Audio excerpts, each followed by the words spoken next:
There's an interesting story about Albert Einstein. Yes, the famed scientist, Albert Einstein.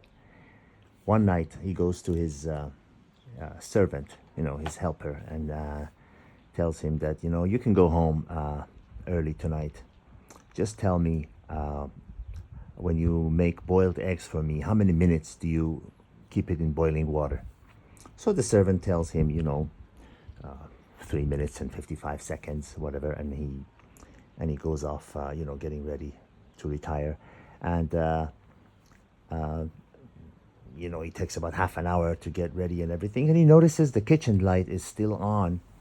So, out of curiosity, he goes to see what's going on. The egg boiling should have only taken under 4 minutes. Why is he still there? Why is the kitchen light on? And when he enters the kitchen, he sees Albert Einstein staring at the egg in his hand while his watch is in the boiling water.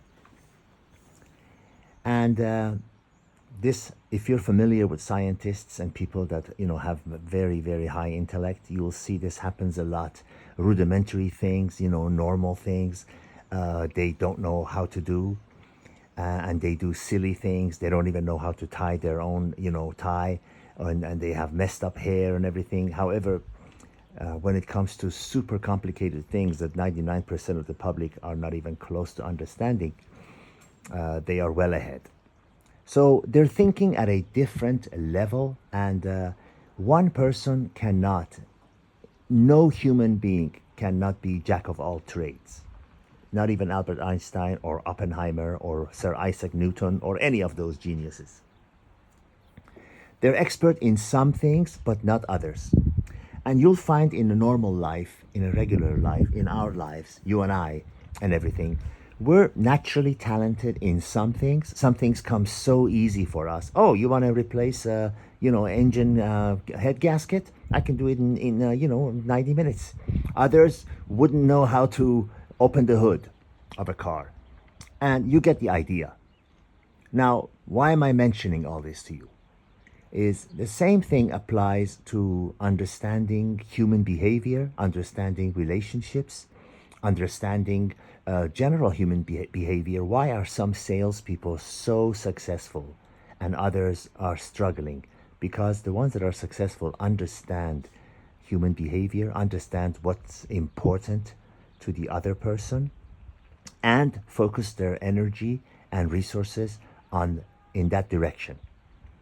Now, in the realm of romantic relationships, some of us, as a result of maybe experience or as just naturally, are better talented, are better suited. Don't ask me how, to understand how it works, how it all comes together, what makes it tick, and what destroys it. And some of us just don't. And once we reach a point, luckily, if someone tells us, someone shows us the way, and it doesn't sink in right away. Sometimes we have to be told 100 times, and the 101st time, suddenly something clicks in our head and we understand it.